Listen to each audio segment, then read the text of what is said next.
وآله الطيبين الطاهرين المعصومين المظلومين المنتجبين المنتخبين إنما يريد الله ليذهب عنكم الرجس أهل البيت ويطهركم تطهيرا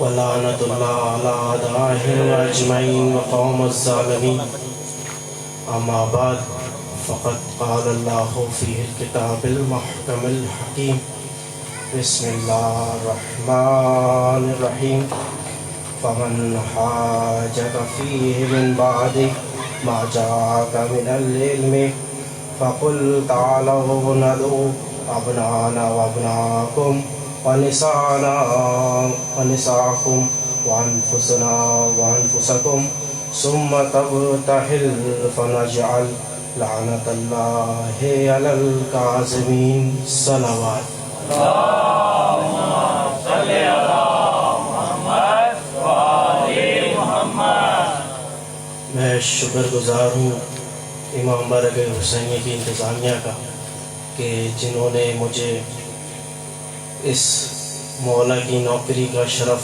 بخشا جیو جیو اور کراچی سے مدعو کیا. پچھلے 8 سال سے اس در کی نوکری کر رہا ہوں ماشاءاللہ ماشاءاللہ اور پہلی بار ایسا ہوا ہے کہ کراچی سے باہر پڑھنے کا موقع مل رہا ہے ماشاءاللہ ماشاءاللہ اور اس جگہ کو دیکھ کر آپ لوگوں کو دیکھ کر اور جس طریقے سے میں نے ابھی آپ لوگوں کی حسن سماعت کو دیکھا مجھے وہ معجزہ ذہن میں آتا ہے کہ جب 61 ہجری کے اندر جب میرے مولا حسین کو شہید کیا گیا تو ان کا لاشا بے بور و کفن زمین کربلا پر موجود تھا. دفن کرنے کے لیے ان کے بیٹے تو موجود تھے لیکن دفن نہ کر سکے. جو بیوی روتی ان کو تماچے مارے جاتے ہیں, ان پہ تازیانے برسائے جاتے ہیں.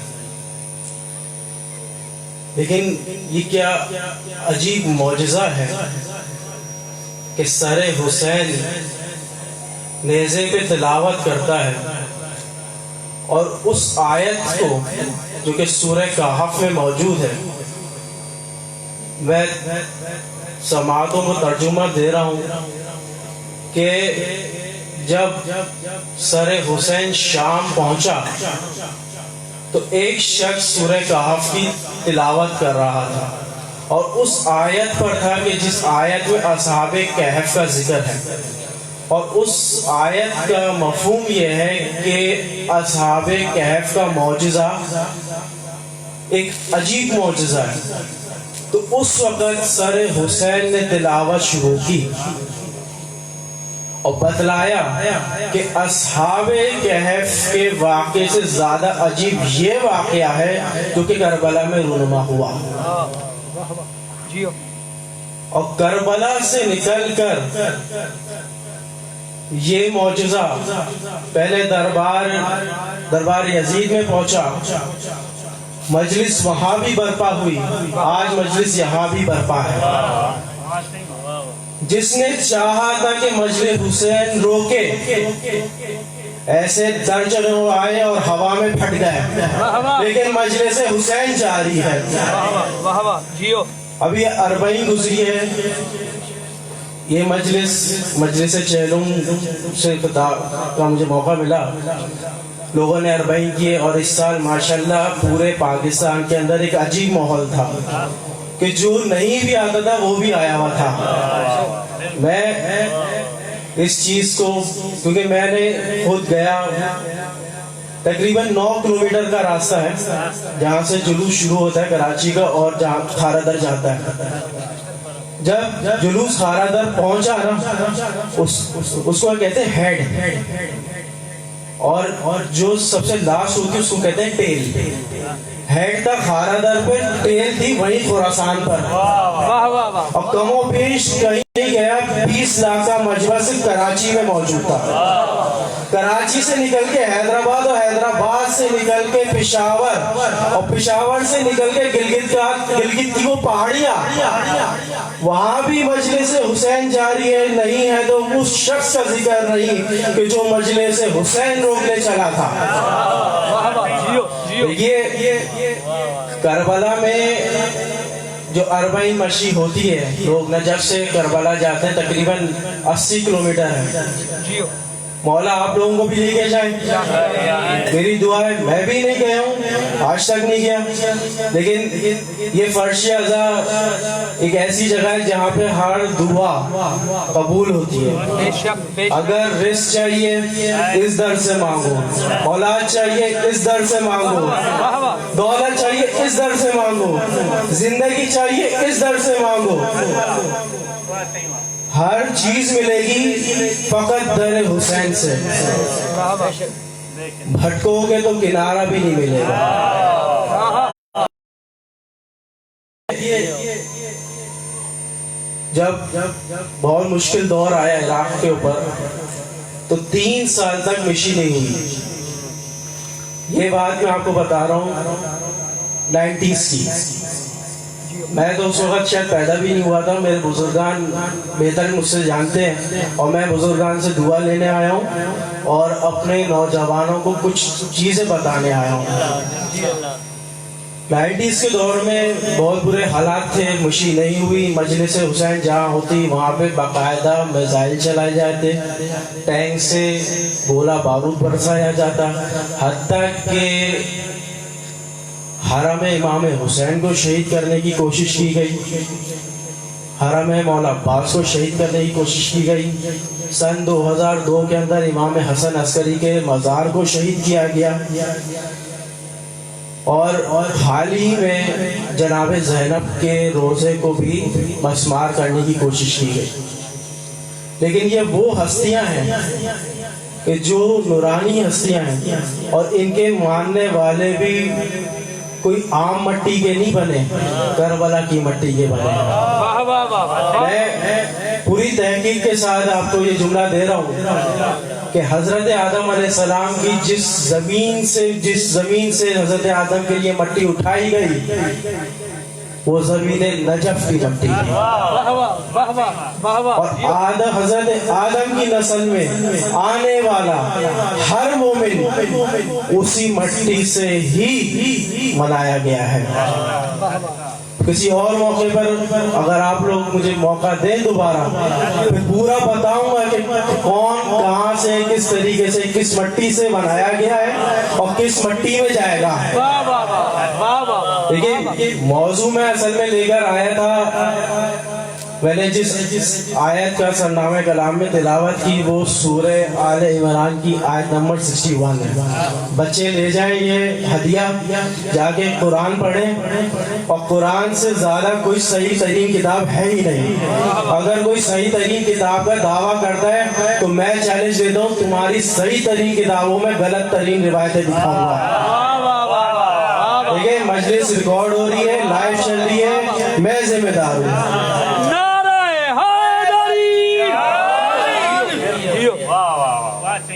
آیت ہے آل عمران کی، نمبر ہے 61۔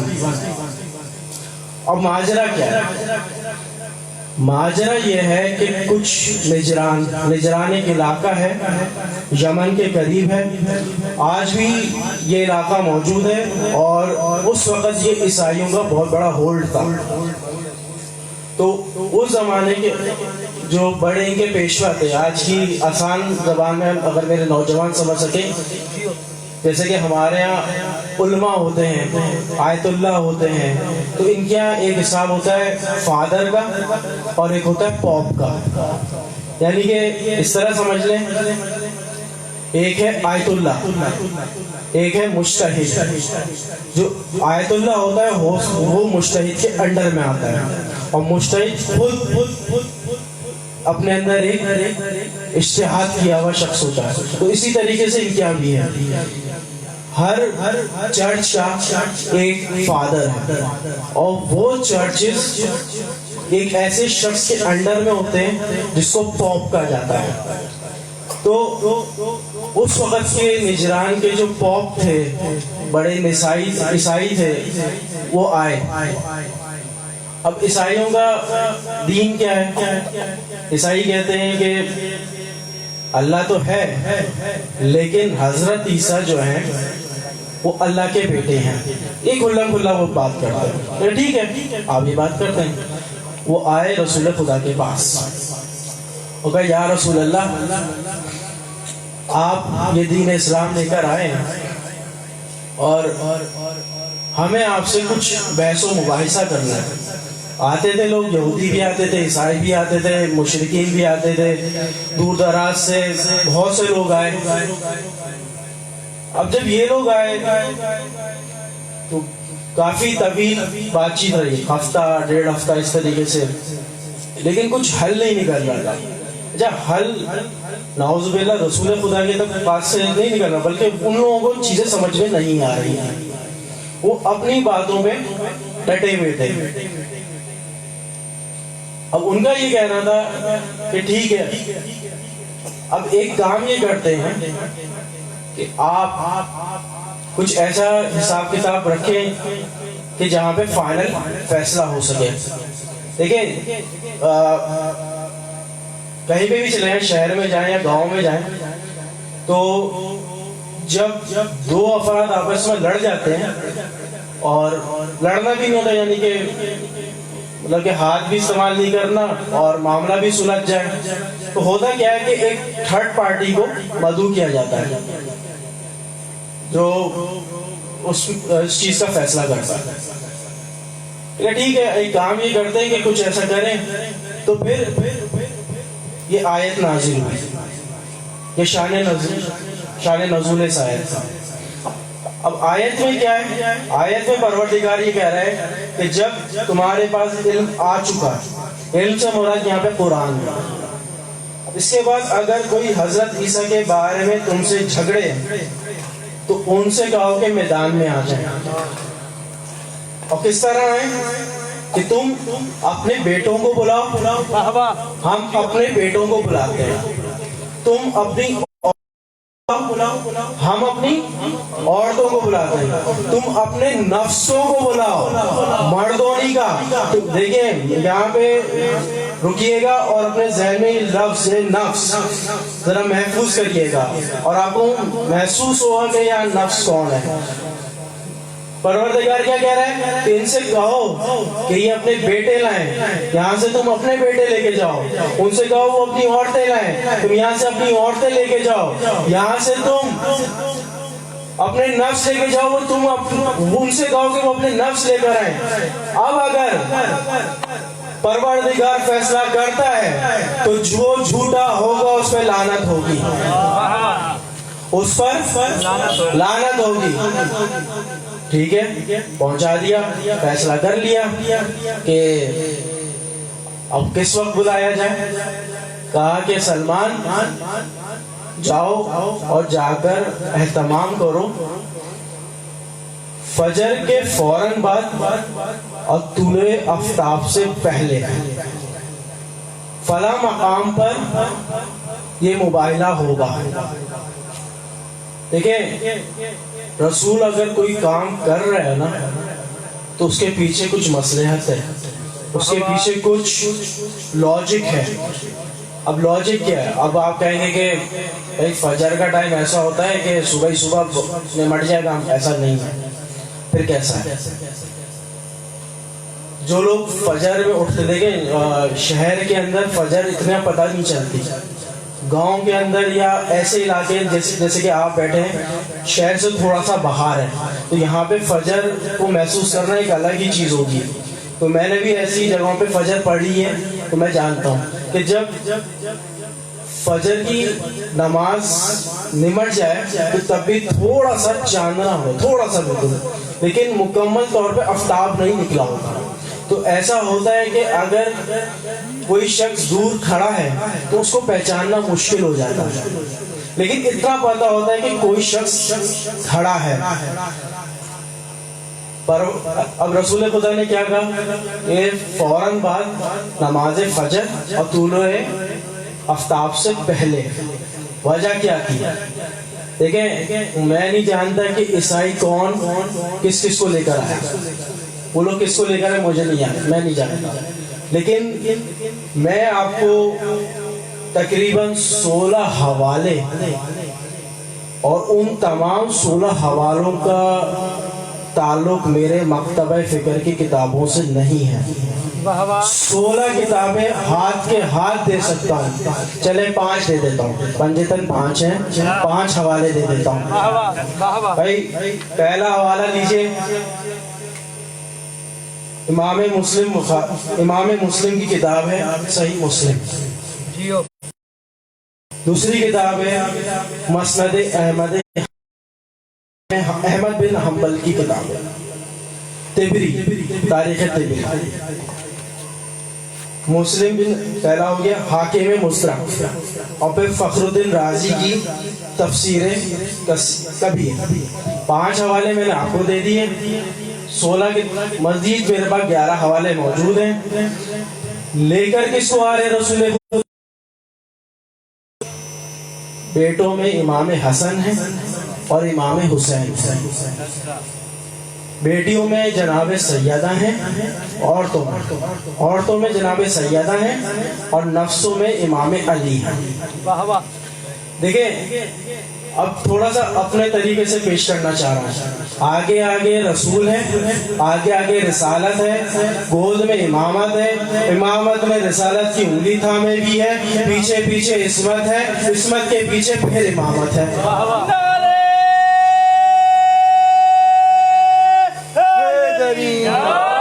دیکھیے نبوت گود میں لیے امامت کو بھی چل رہی ہے, انگلی بھی پکڑوائی بھی ہے, پیچھے عصمت ہے, اور اس کے پیچھے دوبارہ امامت ہے. آگے آگے رسول خدا ہے, جہاں رسول اپنا قدم رکھتے ہیں وہیں جناب سیدہ اپنا قدم رکھتی ہیں, اور جہاں جناب سیدہ کے قدم آتے ہیں وہاں مولا علی کے قدم آتے ہیں. دیکھیے یہ کیا پردے کا اہتمام ہے کہ آگے نبوت, پیچھے امامت, بیچ میں عصمت, اور عصمت بھی اس طریقے سے کہ جدا بھی ہے, اور جہاں قدم عصمت آ رہا ہے وہاں قدم امامت آ رہا ہے. دیکھیں ہم شیعہ کیوں ہیں؟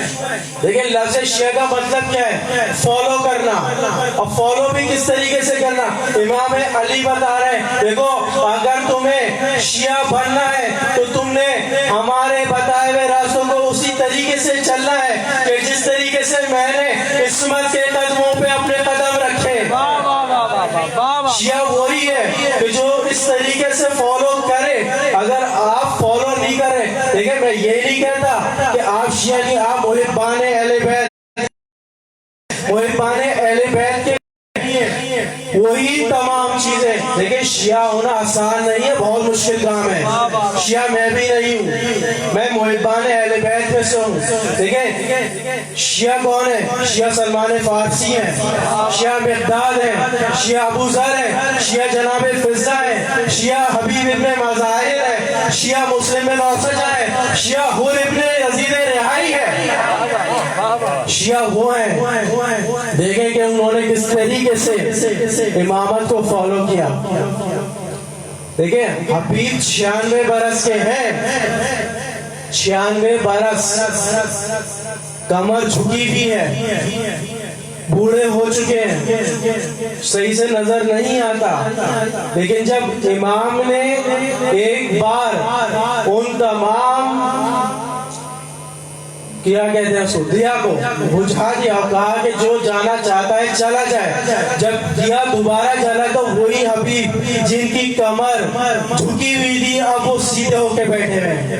کیا بتانا چاہ رہے ہیں کہ مولا اگر 70 بار بھی مجھے شہید کر دیا جائے اور دوبارہ زندہ کیا جائے تو 71ویں بار بھی آپ کو قربان کروں گا.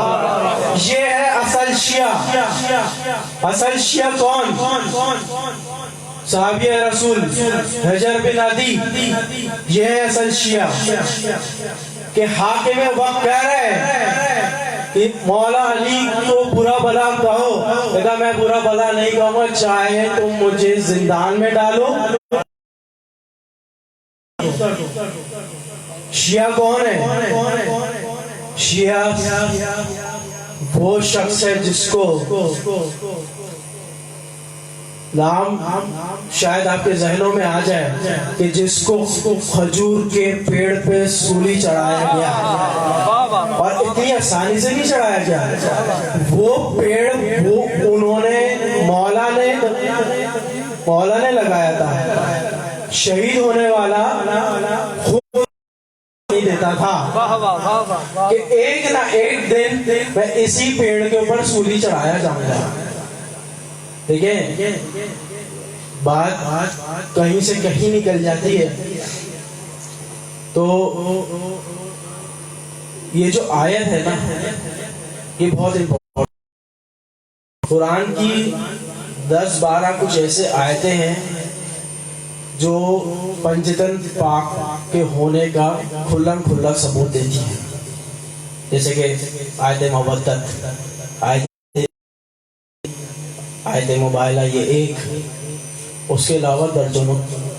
اور ابن عباس سے روایت ہے، عبداللہ ابن عباس صحابی رسول، صحابی مولا علی، کہتے ہیں کہ قرآن کے اندر میں یہ اتنا جانتا ہوں کہ کم و بیش 300 آیاتیں وہ ہیں جو صرف مولا علی کی شان میں نازل کی گئی. ان میں سے ایک آیت ہے آیت مباہلہ، اور صرف آیت مباہلہ کے اندر سے مولا علی کا ذکر نہیں ہے. مولا علی کے ساتھ ساتھ جناب سیدہ بھی ہیں، امام حسن بھی ہیں، امام حسین بھی ہیں، اور جناب رسول خدا بھی موجود ہیں. دیکھیں اکثر شیعوں سے سوال یہ کیا جاتا ہے، خاص طور پہ اس آیت کہ اگر آپ کسی سامنے والی پارٹی کے عالم کے ساتھ جا کے بیٹھے ہیں، وہ اکثر سوال یہ کرتے ہیں کہ دیکھیں صحابہ بہت سارے موجود تھے، لیکن یہ واقعہ ہے سن 8 ہجری کا یا 9 ہجری کا. جوک در جوک مسلمان لوگ ہو چکے ہیں، مکہ فتح ہو چکا ہے. اب بات یہ ہے کہ اگر رسول خدا کو لے کے جانا ہی تھا تو سب کو لے جاتے. کیا مدینے میں کیا صرف جناب سیدہ ہی عورت تھی؟ کیا مدینہ میں صرف 2 ہی بیٹے موجود تھے؟ کیا رسول خدا نے مولا علی کے علاوہ کسی کو اپنا نفس قرار نہیں دیا تھا؟ سوچنے والی بات ہے. تو ایسے میں رسول خدا کا صرف ان 4 لوگوں کو لے کے جانا، یہ بات سمجھانا تھی کہ دیکھو مباہلہ اس وقت ہوتا ہے کہ جب دلائل بہت ضروری ہوں، اور دلائل ایسے ہوں جو کہ مستحکم ہوں، سچے ہوں، اور آپ کی زبان میں یوٹرن کھا جانے والے نہ ہوں. تو اب ایسا ہوا کہ عیسائیوں نے کہا کہ دیکھو محمد آ رہے ہیں، اگر رسول خدا کے ساتھ، دیکھیں میں رسول خدا کہہ رہا ہوں، انہوں نے نام ہی لیا ہوگا، اگر رسول خدا کے ساتھ جمع غفیر ہے تو سمجھ لو مباہلہ ہم جیت گئے. اور اگر رسول خدا مخصوص لوگوں کو لے کر آئے تو مباہلہ نہیں کرنا. رسول خدا چلے, میں نے آپ کو بتا دیا کہ کس طریقے سے چلے. جب اس مقام پر رسول خدا پہنچے تو نسائیوں کے جو سب سے بڑا پوپ تھا, اس نے کہا کہ میں ایسے چہرے دیکھ رہا ہوں کہ جو پاؤں کو اشارہ دیں تو وہ اپنی جگہ چھوڑ دیں. اے عیسائیوں, ان سے مباہلہ نہیں کرنا. اگر مباہلہ کیا تو قیامت تک کے لیے تمام عیسائیت مسخ ہو جائے گی. دیکھیں, عیسائی جانتا تھا کہ ان سے مقابلہ کروں گا تو مسخ ہو جاؤں گا. یہ آج کا کیسا مسلمان ہے جو ان کو اپنی طرح بول رہا ہے. واہ واہ واہ واہ واہ واہ. ارے مسلمانوں, ذرا عیسائیوں سے سیکھ لو, ان کا مذہب نہ لو, کم سے کم یہ تو لے لو کہ دیکھو رسول خدا کو اپنا جیسا نہیں سمجھنا. رسول خدا نوری ہے, نوری بشر ہے, ان کے مقابلے میں نہ آنا, ورنہ تمہارا حال وہی ہوگا جو کہ ابو لہب کا ہوا, ابو جہل کا ہوا, امیر شام کا ہوا, یزید کا ہوا, اور نہ جانے کتنے کتنے مر گئے اور آج ان کی قبروں کا نشان بھی نہیں. دیکھیں, میں نے شروع میں کہا تھا کہ کربلا بہت مشکلوں سے یہاں تک پہنچی ہے. بہت سے لوگ آئے, خود یزید بھی چاہتا تھا کہ عزاداری نہ ہو, لیکن جب رہائی کا حکم ہوا تو خود جناب زینب نے شرط رکھی تھی. میں آگے شرطوں کو بیان کروں گا جب مسائل پر آؤں گا. ان میں سے ایک شرط سن لیجئے. اے یزید, تو ہمیں ایک گھر دے جہاں پر ہم اپنے حسین کا ماتم کریں. دیکھیے, شرط جنگ کے بعد شرطیں وہی رکھتا ہے کہ جو جنگ جیتے. دیکھیں, میں جملہ کہیں گے آپ نے ضائع کر دیا. جنگ جو جیتتا ہے وہی شرطیں رکھتا ہے, جو جنگ ہارتا ہے وہ شرطیں نہیں رکھتا. یہ جناب زینب شرطیں رکھ کے بتا رہی ہے کہ حسین جیت کر یزید ہار گیا. دیکھیں, اور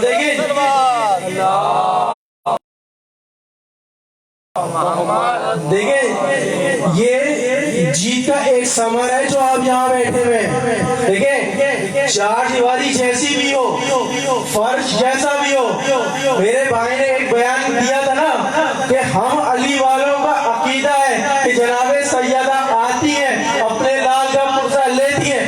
جب جناب میں نہیں جانتا کس عزادار کے برابر میں وقت امام بیٹھاؤ. خوشنودی امام زمانہ, بلند تر صلوات.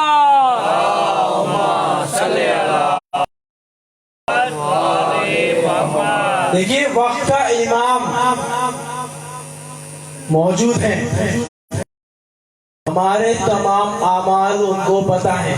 دیکھیے, ہم میں سے کوئی بھی بشمول میرے یہ دعویٰ کر ہی نہیں سکتا کہ ہم بہت ہی پاک و پاکیزہ ہیں اور زندگی میں ہم نے کوئی گناہ نہ کیا. دیکھیں, گناہ کا اختیار رکھتے ہوئے بھی اگر کوئی گناہ نہ کرے اس کو معصوم کہتے ہیں, اور معصوم فقط 14 ہے. دیکھیں, اب ایک چیز میں ایک اور چیز کلیئر کر دوں. جب معصوم کا لفظ آ ہی گیا ہے, دیکھیں, ایک وہ معصوم ہے جن کو اللہ نے معصوم بنایا, ایک وہ معصوم ہے کہ جو اپنی ذات میں معصوم تھے. جیسے معصوم ہے قم, جناب مولا عباس, جناب زینب, جناب رقیہ. ہم سوچ بھی نہیں سکتے کہ ان سے کوئی گناہ, لیکن ان کا درجہ وہ 14 والا نہیں ہے, ذرا سے کم ہے, لیکن ہے معصوم. ان سے آپ اور ہم, میں اپنے اوپر رکھ کے کہہ رہا ہوں, زندگی میں کوئی تو گناہ کیا ہوگا, کوئی چھوٹا سا گناہ کیا ہو, شاید جھوٹ بولا ہو, شاید چوری کی ہو, شاید کسی کا دل دکھایا ہو. دیکھیں, اس در پہ آ جانے کے بعد ہر یہ دعا کریں کہ اس کے تمام گناہان کبیرہ و صغیرہ معاف کر دیا. اور اب آ ہی گیا ہے تو ایک اور چیز سن لیں. ایک شخص تھا ایران کے اندر, شرابی تھا, نام غالباً میرے ابھی ذہن میں نہیں, لیکن اگر آ جاتا ہے تو میں آپ کو ضرور کروں گا. لیکن وہ شخص ایسا تھا کہ جیسے کہ آپ سمجھ لیجیے کہ انڈر ورلڈ کا ڈان, شرابی بھی تھا, لوگ ڈرتے تھے, سب تھے, لیکن اس میں ایک چیز تھی. وہ کیا؟ وہ یہ کہ وہ مجلس حسین ضرور اپنے آتا تھا, اور آتا بھی تھا تو سب سے آگے بیٹھتا تھا. اب جو پڑھنے والا ہو اور اس کے سامنے کوئی ایسا شخص ہو تو پڑھنے والا بھی ذرا سا گھبرا جاتا ہے کہ ایسا نہ ہو کہ بھائی اگلا نمبر میرا ہی لگ جائے. ڈرتے تھے لوگ اس سے. تو جو مجلس کرانے والے تھے انہوں نے اس کو بلایا اور کہا کہ دیکھو مسئلہ یہ ہے کہ سننے والے بھی اور پڑھنے والے بھی تم سے ڈرتے ہیں. ایک کام یہ کرنا, خدا کے لیے کل سے مجلس حسین میں نہیں آنا, کل سے مت آنا. اب وہ شخص تھوڑا سا ناراض ہوا, کہا کہ ٹھیک ہے اگر تم مجھے اجازت نہیں دیتے تو کم سے کم مجھے اتنی اجازت دے دو کہ میں در پہ بیٹھ جاؤں, جہاں سے مومنین داخل ہوتے ہیں اس دخول پہ بیٹھ جاؤں. کہا نہیں تم آنا ہی نہیں. اچھا مجھے اتنی اجازت دو کہ میں گلی میں بیٹھ جاؤں. کہا نہیں. اچھا مجھے کم سے کم اتنی اجازت دے دو کہ میں دوسری گلی میں بیٹھ جاؤں. کہا نہیں, تمہیں اجازت ہی ہے, تم آنا ہی نہیں. وہ بہت افسوس ہوا, اسے بہت غم میں مبتلا ہوا, اور وہ روتا ہوا نکل گیا.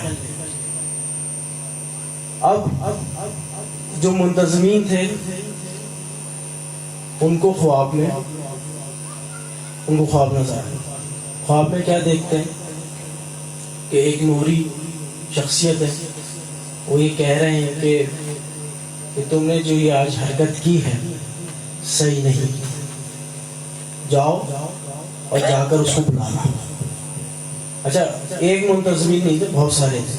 اتفاق سے سب نے یہی خواب دیکھا اور اس شخص کے بعد واپسی آئی اور کہا کہ رسول, نام ہے رسول اس شخص کا. وہ گئے, کہا کہ دیکھو ہم سے غلطی ہو گئی ہے, تم واپسی آ جاؤ. کہا نہیں میں واپسی.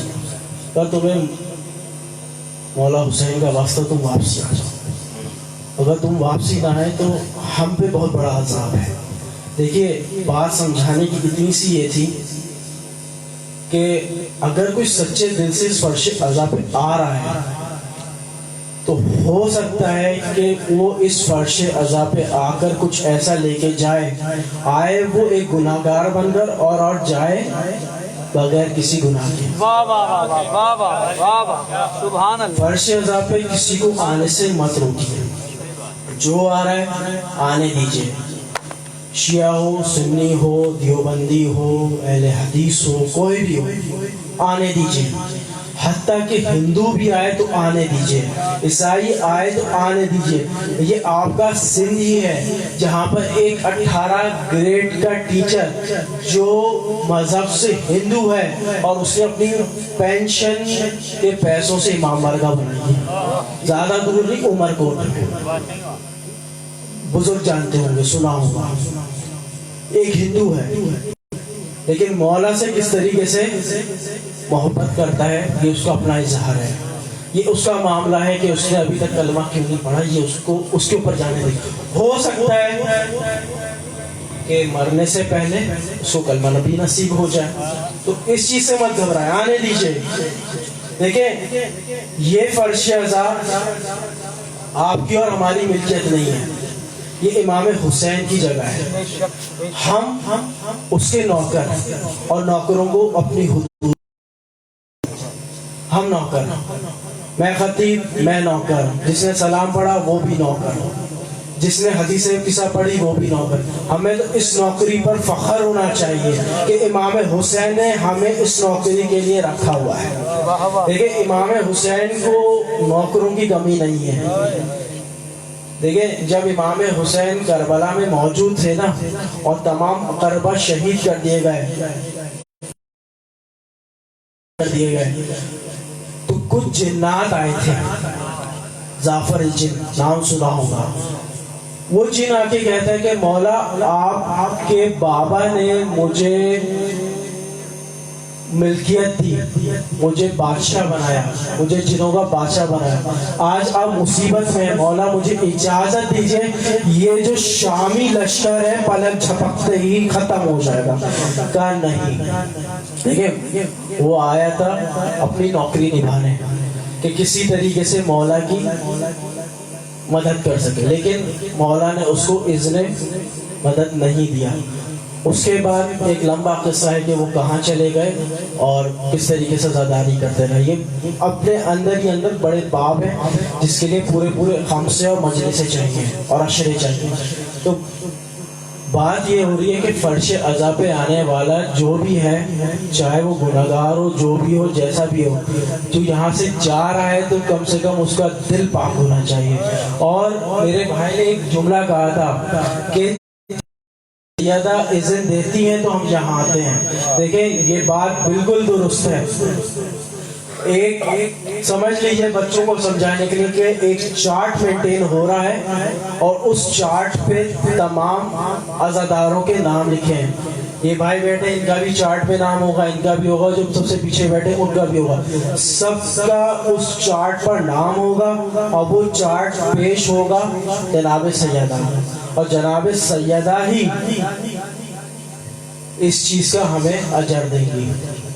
دیکھیں بات کہیں سے کہیں نکل جاتی ہے. میں چاہتا ہوں کہ میں اس چیز کو سمیٹوں.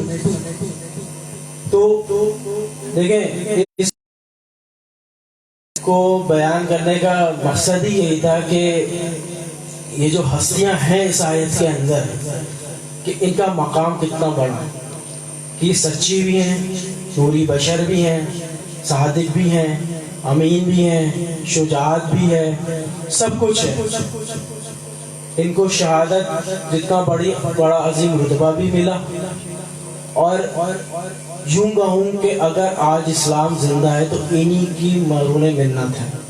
اگر امام حسین اپنی قربانی پیش نہیں کرتے اسلام ختم ہو جاتا. اگر مولا حسن وہ لوگ کنفیوز ہو جاتے ہیں کہ صلح سے مراد کیا ہے، تو ابھی سمجھ لیجئے کہ اگر مولا اپنی باتیں قلم کے ذریعے نہ منواتے تو اسلام ختم ہو جاتا. اگر مولا علی 25 سال نیام میں تلوار نہیں رکھتے تو اسلام ختم ہو جاتا. اگر مولا سجاد 34 برس خون کے آنسو نہ روتے اسلام ختم ہو جاتا. اگر جناب امام محمد باقر اور امام جعفر اگر یونیورسٹیاں قائم نہیں کرتے تو اسلام ختم ہو جاتا. اگر جناب امام موسیٰ کاظم 14 برس قید زندان میں نہ رہتے تو اسلام ختم ہو جاتا. اگر امام علی رضا مدینے سے نکل کے خراسان نہ جاتے تو اسلام ختم ہو جاتا. اگر امام محمد تقی بغداد نہ جاتے اسلام ختم ہو جاتا. اگر امام علی نقی مرزیت کی بنیاد نہ ڈالتے تو اسلام ختم ہو جاتا. اگر امام حسن عسکری آخری امام کی تیاری نہ کرتے اسلام ختم ہو جاتا. دیکھیں اسلام مرہون ملت ہے، ان 12 نہیں تمام کے 14 کے 14 معصوموں کا، اور انتظار کر رہا ہے اسلام اس 14 کا جس کو آنا ہے، جو سارے کا بدلہ بھی لے گا اور مدینہ میں جنت البقیع بھی قیام کرے گا اور تمام امام حسین کے قاتلوں کا بدلہ بھی لے گا. ابھی اس کو آنا ہے. دیکھیے بات سیدھی سی ہے کہ کربلا جو رونما ہوئی، اب کربلا کے بہت سارے پہلو ہیں. کربلا خود اپنے آپ میں ایک بہت بڑا ٹاپک ہے کہ کربلا سے ہمیں رشتے بھی لینے، کربلا سے ہم نے درس بھی لینا ہے، کربلا سے ہم نے بھائی چارہ بھی لینا ہے، کربلا سے ہم نے پردہ بھی لینا ہے، کربلا سے ہم نے بہت کچھ لینا ہے. لیکن کس طریقے سے کیا صرف اس طریقے سے کہ ہم آئیں اور چلے جائیں؟ دیکھیں مجلس اس وقت آپ کی قبول ہوگی کہ جب کم سے کم ایک جملہ آپ اس پوری خطابت میں سے، پورے سلام میں سے، مرثیے میں سے، کہیں سے بھی ایک جملہ اٹھائیں اور اپنی زندگی پر امپلیمنٹ کریں. چھوٹا سا. اگر خطیب کہتا ہے، کوئی بہت بڑا عالم ہے، نمازی ہے، پرہیزگار، اگر وہ کہتا ہے کہ نماز پڑھو تو کل سے نماز پڑھنا شروع کر دینا. اگر وہ کہتا ہے روزہ رکھو، روزہ رکھنا شروع کر دینا. وہ یہ کہتا ہے کہ اگر ضرورت پڑے تو امام حسین پر اپنی جان قربان کر دینا، گھبرانا نہیں. اور یہی قبولیت ہے. دیکھیں مجھے مسائل پیش کرنے ہیں چیلم کے حوالے سے،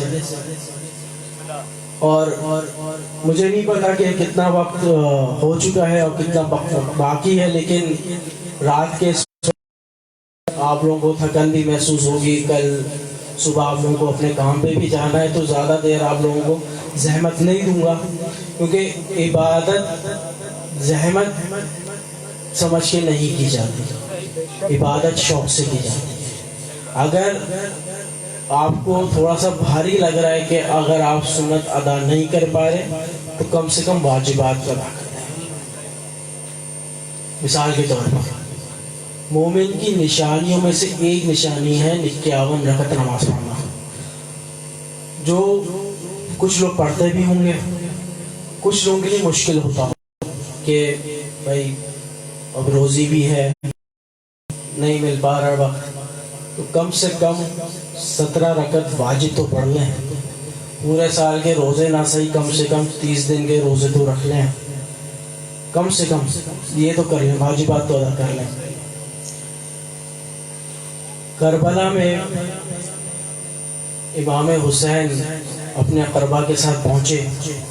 2 محرم تھی، ابھی بہت سے لوگوں کو آنا تھا. مسلم بن اوسجہ بعد میں آئے، حبیب ابن مظاہر بعد میں آئے، حر ابن یزید رحی، ان کے بیٹے، ان کے غلام شب عاشور آئے. لوگوں انہوں نے جمع کیا اور پھر ایک عظیم قربانی. جو قافلہ 28 رجب کو مدینے سے بڑی شان و شوکت سے چلا تھا،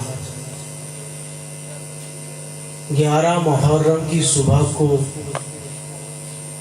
جناب زینب نہر فرات کی طرف دیکھتی ہیں تو کبھی میدان کربلا کی طرف دیکھتی ہیں. نہ علی اکبر ہیں، نہ اونو محمد ہیں، نہ قاسم ہیں، نہ عباس ہیں، حتیٰ کہ امام حسین بھی موجود ہیں. گودوں کا پالا علی اصغر وہ بھی نہیں. جناب ام رباب کی ایک اولاد میدان کربلا میں رہ گئی، ایک اولاد زندان شام میں رہ گئی. مجھے نہیں پتا کہ یہ آواز شاید مستورات بھی سن رہی ہوں، اور یقیناً وہ افراد موجود ہیں جن کو ماشاءاللہ اللہ تعالیٰ نے اولاد دی ہے، اور جن کو ابھی اولاد نہیں ہوئی پروردگار سے دعا ہے کہ ایسی اولاد عنایت کرے جو کہ مشن حسینی کا حصہ بن سکے. بہت مشکل ہوتا ہے کہ کسی اولاد کو دفن کرنا. میں نے کچھ کیسز دیکھے کہ چھوٹی چھوٹی اولادیں اس دنیا سے چلی گئیں. حال ہی میں جہاں میں رہتا ہوں، میرے گھر سے پیچھے بلاکس لگتے ہیں، یعنی کہ اب یہاں کا مجھے حساب نہیں پتا، لیکن جیسے کہ مثال کے طور پر بلاک کے ہے تو پیچھے ایک بلاک آئی ہے. وہاں پر ایک شخص مومن، ہمارے محلے کی مسجد ہے، بہت بڑی مسجد ہے، بابل نام سن رکھا ہوگا، وہاں کی انجمن غلامان حر، اس کے ایک نوا خان، مرثیہ خان، بہت بڑے ماشاءاللہ ماتمی، عزادار، مومن، اب بہت ہی عجب، دل تھام کے سنیے گا. بڑا بیٹا بیمار ہوتا ہے، بیٹے کو ہاسپٹل لے کے جاتے ہیں، سانس کی پرابلم ہوتی ہے، بچہ دم توڑ دیتا ہے. بڑا بیٹا ہے، عمر 12-13 برس. بیٹے کا جنازہ گھر آتا ہے، ایک چھوٹا سا بچہ ہے 6 برس کا. بھیا کی لاش دیکھتا ہے، نہیں برداشت کر پاتا، حد کے حد اس کا بھی انتقال ہو سکتا ہے. یہ میرے سامنے کا واقعہ ہے. اب سوچے کہ ایک ایسا 6 مہینے کا لخت جگر جو حجت خدا کا بیٹا ہے، 3 دن کا پیاسا ہے، نہ پانی ہے نہ دودھ ہے. امام حسین اس چھوٹے سے بچے کو میدان میں لے کر جاتے کہ کاش اس کو پانی مل جائے، لیکن پانی نہیں ملتا ہے. تو ایک ایسا تیر جو کہ شاید جانوروں کو بھی نہ مارنا چاہتا، ایک ایسا. میں بہت سنبھل کے ٹھہر کے پڑھوں گا، کیونکہ ہوتا یہ ہے کہ مجھ سے مصائب نہیں پڑھے جاتے، میرا دل جگر کٹنے لگتا ہے. تو میری یہ حالت ہے تو سوچے دلہ زینبیہ پہ اس بہن کا کیا اثر ہوگا کہ جس نے 70 قدم پر اپنے بھائی کا گلا کٹتے ہوئے دیکھا. ذرا سوچ، آپ روئیں گے، مارے جائیں گے، نہ آپ پہ تعزیانے برسائے جائیں گے، آپ کو کوئی کچھ نہیں کہے گا. لیکن جب کوئی مستورات واہ حسینہ کر کے روتی تھی، اس کو تعزیانہ پڑا. جب 4 سالہ سکینہ اپنے بابا کو یاد کر کے روتی تھی، شمر تماچا مارتا تھا. جب جناب سجاد آگے بڑھ نہیں پاتے تو ان کو تعزیانہ پڑتا. دیکھیں کتنی سختیاں سہی ہیں. 11 محرم سے لے کر پہلے کوفہ لے کے جایا گیا، پھر شام لے کے جایا گیا. مجھے نہیں پتا کہ آج تک مجھے کسی بھی کتاب میں مجھے صحیح روایت نہیں ملی کہ کتنے عرصے تک زندان میں ان لوگوں کو قیدی بنا کے رکھا. کچھ کہتے ہیں کہ کچھ دن، اور کچھ کہتے ہیں کہ کچھ مہینے، اور یہاں تک کہ 2 سال تک کی روایت بھی ملتی ہے. اب کون سی روایت صحیح ہے مجھے اس سے غرض نہیں، لیکن اتنا مجھے یقین ہے کہ ان کو قید کیا گیا. جب اور وہ زندان کیسا تھا ذرا تصور کیجیے گا. زندان کی 4 دیواری تھی لیکن چھت نہیں تھی. سردی میں بہت شدید سردی تھی، گرمی میں بہت شدید گرمی تھی. اور جب اس گرمی سے مولا سجاد کے بیڑیاں گرم ہوتی تھی نا، تو سوچے کہ مولا سجاد کیسے برداشت کرتے ہوئے. اور جب بھی جناب سکینہ کو تھوڑا سا بھی کہیں سے پانی ملتا تھا نا، وہ اپنے بھیا کے زنجیروں پہ لا کے ڈالتی تھی. کہ کس طریقے سے انہوں نے قید میں زندگی گزاری. بہار الانوار جلد نمبر 1، وہاں سے پڑھ رہا ہوں یہ روایت. ایک یہودی کا اپنے بیوی بچوں کو لے کے چلا، اور اصل میں ہوا یہ کہ ایک غریب تھا، چاہتا تھا کہ بادشاہ کے پاس جائے، کچھ رقم مانگے. اب جب یہ راستے سے گزرا تو زندان کے راستے سے گزرا، اور تھوڑا سا آگے گیا تو وہاں پہ اس کو ایک ہرن ملی. اس نے اس ہرن کا شکار کیا. اب کیونکہ ہرن نے اپنی جان بچانا چاہی اور اس زندان کی طرف دوڑی.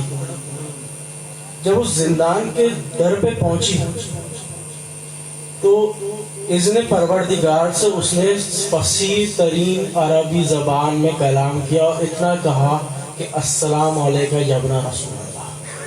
اب وہ یہودی پریشان کہ ہرنی ہے، جانور ہے، بے زبان ہے، لیکن یہ ایک ایسا جملہ اس نے ادا کیا ہے کہ سمجھ میں نہیں آیا۔ وہ زندان کے پاس گیا اور پوچھا کہ زندان میں کون ہے؟ مولا سجاد اسے ہم کلام ہوئے اور کہا کہ میں فرزند زہرا ہوں، میں فرزند حسین ابن علی ہوں، میں رسول خدا کا بیٹا ہوں، مجھے یہاں پر قید کیا گیا، میرے بابا کو کربلا میں شہید کیا گیا۔ تھا یہودی لیکن قدر و منزلت جانتا تھا۔ بات پھیلی، بات پھیل کر دربار یزید تک پہنچی اور اس کو خبر یہ ملی کہ اب معاملہ تھوڑا سا بگڑ رہا ہے اور ہر گھر میں یہ بات ہو رہی ہے کہ یزید نے جن لوگوں کو قید کیا ہوا ہے کہ یہ تو سے رسالت ہے۔ اب یہ بات پھیل چکی تھی۔ بلایا، کہا کہ ان کو اب رہائی کا حکم دو، ان کا اب یہاں رکھنا جو ہے فائدہ مند نہیں ہے، اور اب یہ اتنے کمزور ہو گئے ہیں کہ یہ کچھ نہیں کر سکتے۔ یہ یزید کا دعویٰ تھا کہ اب یہ لوگ کچھ نہیں کر سکتے۔ بلایا گیا جناب سجاد کو، کہا کہ ہم آپ کو رہائی دے رہے ہیں، آپ واپسی مدینے چلے۔ امام سجاد کے ہمراہ جناب زینب بھی موجود ہیں۔ جناب زینب نے کہا کہ ٹھیک ہے، لیکن ہماری شرطیں ہیں۔ پہلی شرط، شہداء کے تمام سروں کو ہمیں واپسی کیا جائے۔ دوسری شرط، جتنے تم نے اسباب لوٹے ہیں ان سب کو واپسی کیا جائے، اور ہمیں ایک گھر دو کہ جہاں پر ہم اپنے مظلوموں کا ماتم کریں۔ گھر دیا گیا، گھر میں مجلس ہوئی۔ کوئی مجلس پڑھنے والا نہیں تھا، بس کوئی بیوی واہ حسینہ کہتی، گریہ بلند ہوتا، کوئی واہ عباسہ کہتی، گریہ بلند ہوتا، کوئی جناب علی اکبر کی صدا لگاتی، گریہ بلند ہوتا۔ سب اپنے اپنے شہداء کو یاد کر کے رو رہے تھے۔ اعلان ہوا کہ سروں کو لایا جا رہا ہے۔ روایت یہ ملتی ہے کہ تمام شہداء کے سر آئے۔ میں کچھ ترتیب سے پڑھ رہا ہوں، ذرا محسوس کیجئے گا، رونے میں شرم محسوس نہ کیجئے گا، اگر رونا نہ آئے تو کم سے کم رونے جیسی شکل بنا لیجئے گا، سروں کو جھکا لیجئے گا۔ جب سروں کا آنا شروع ہوا، جناب علی اصغر کا سر آیا، آگے بڑھ کے ہمارا باپ نے اس سر کو گود میں لیا۔ قاسم کا سر آیا، ام فروا نے اپنی گود میں لیا۔ سر فخر یوسف جناب علی اکبر کا سر آیا، آگے بڑھ کر ان کی مادر نے سر کو اپنے سینے سے لگایا۔ سر آتے چلے گئے، ایک ایسا سر بھی آیا جو نیزے سے نہیں اتارا گیا، وہ سر ایک تھیلے سے نکالا گیا۔ یہ سر عباس تھا۔ سر عباس نیزے پہ نہیں ٹکتا تھا، یہ عباس تھا جس کے شہید ہونے کے بعد اس کے سر کو بھی یہ بات گوارا نہیں تھی کہ میں اتنا بلند ہو جاؤں کہ میری نظر جناب زینب کے کھلے سر پہ جائے۔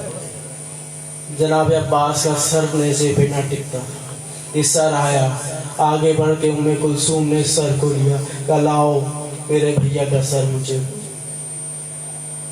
اب سرے دو ننھے ننھے سر آئے۔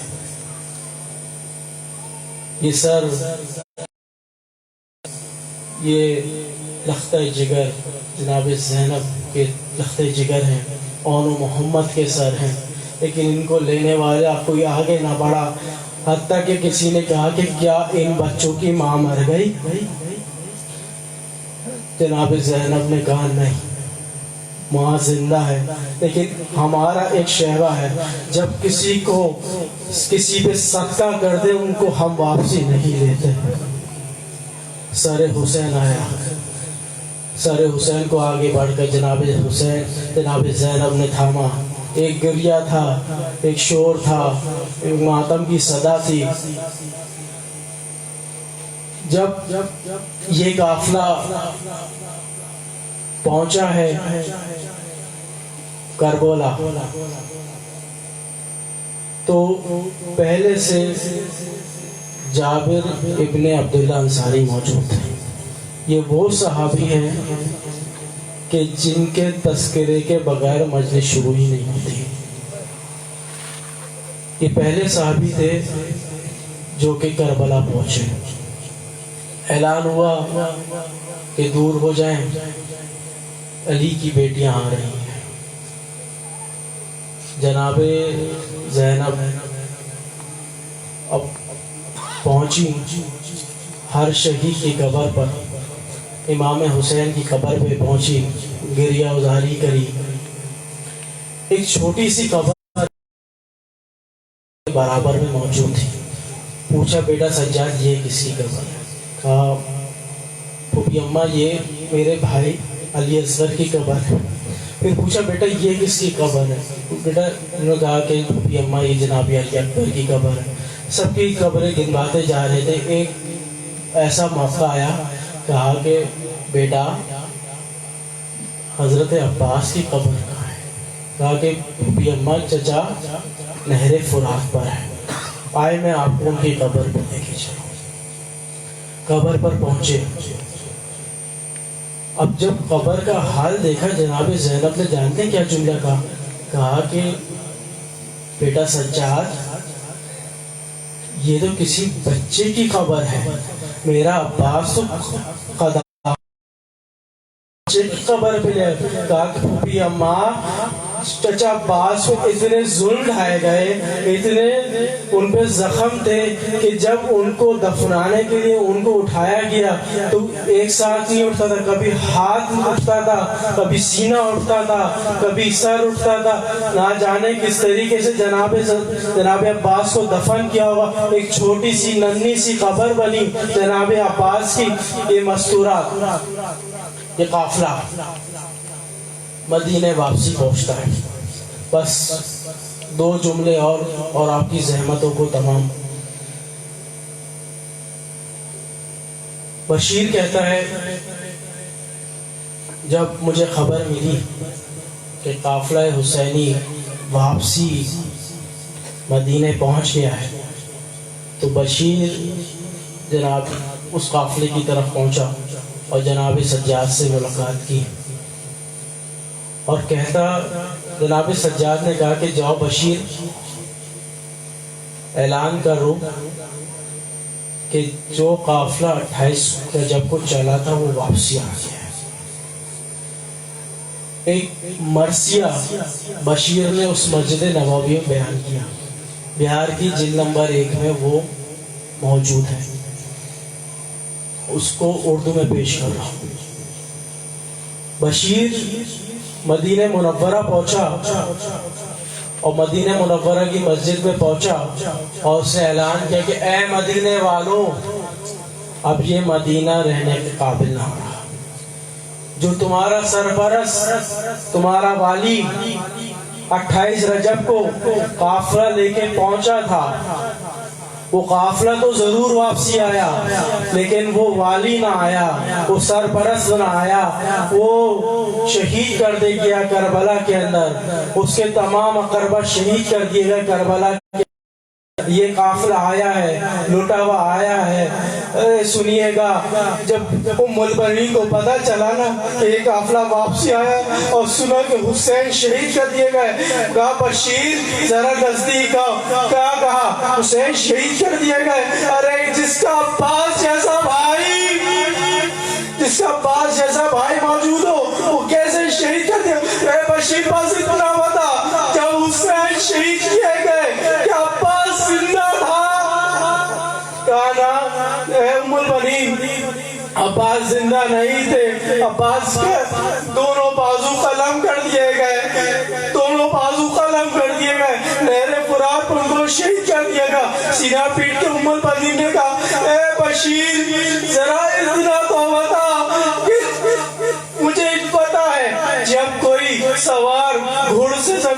زمین کی طرف آتا ہے تو اپنے ہاتھوں کے پاس آتا ہے، اے بشیر ذرا یہ تو بتا کہ جب میرا عباس زین سے زمین کی طرف آیا تو کیسے آیا؟ ارے تیر لگا تھا وہ کمر سے۔ اللہ اللہ اللہ اللہ قوم